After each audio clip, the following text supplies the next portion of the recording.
The potent painkiller fentanyl is being blamed for a rising number of deaths in Canada. From 2009 to 2014, fentanyl was involved in the deaths of more than 1,000 people, including 25-year-old Petra Schulz.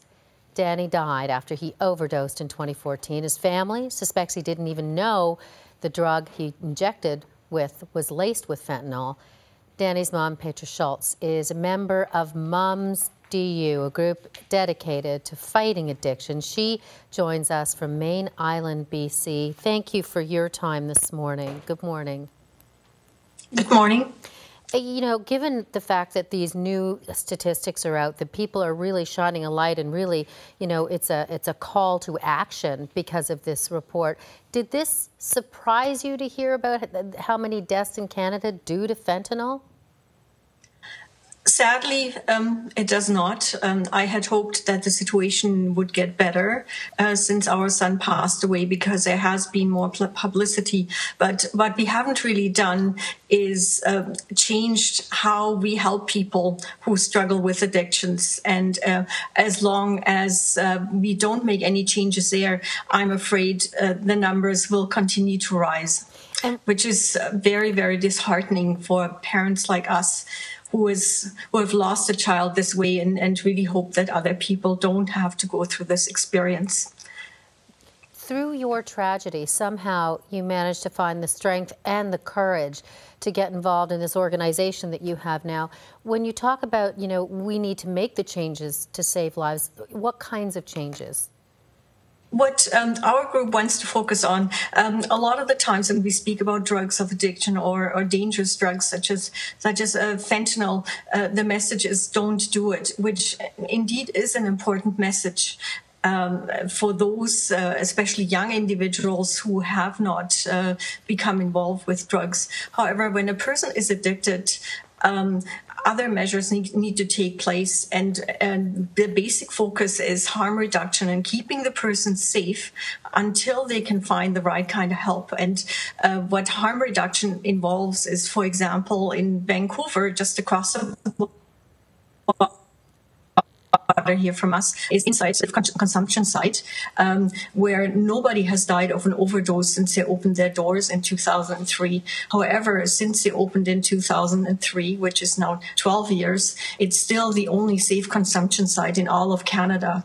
In BC and Alberta, we have seen some movement in terms of making naloxone kits available to users, which can reverse the effects of an overdose if people don't inject alone, and somebody's with them who's trained to use a naloxone kit.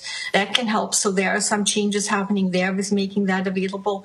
But what we also have to do is look at what are the underlying reasons. Why do people take drugs? Our son Danny, he struggled with depression. He struggled with anxiety, and he told me that early on, when he started abusing drugs, after taking one of these pills, he started with OxyContin. He felt like he could walk in any room and just be himself and not be afraid what he's going to face. And as long as we don't help people dealing with their underlying issues that lead to drug abuse in the first place, we can't really help them end their drug abuse and stop others from not getting involved.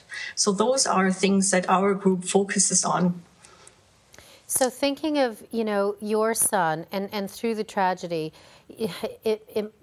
to do this organization, to be the activist that you've become, his memory must give you strength to do that. You know, sometimes when I stand, and I recently spoke at a conference, and I really had a feeling that he was there with me. He does, and his memory does give me strength. I also feel that as a parent, any parent who loses a child, it's the worst thing that can happen to you. But if you lose a child to addiction, there's an additional stigma attached to it.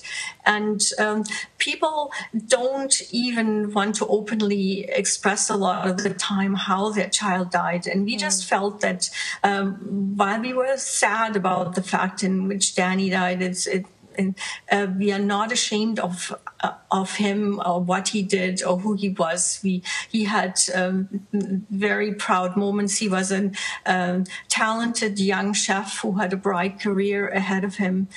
He worked in some of the best restaurants in Edmonton. He was a musician. He had great friends. He was a wonderful brother and son.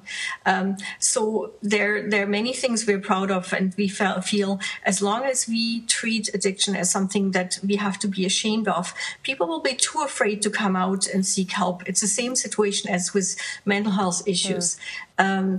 People just need to learn that mental health is just like any other health issue. Addiction is something that you don't have to be afraid of, and come out and seek the help that you need. Well said, Petra. Thank you for sharing his story, and thank you for your work. Thank you very much for bringing attention to this issue, because we need to talk about it. With the numbers we have, I would call this a national health crisis, but it's not being treated as such, and we really want to see that change. Thank you for joining us on the show. Thank you. We will have a link, by the way, to Petra's group, Mums Do, on our website.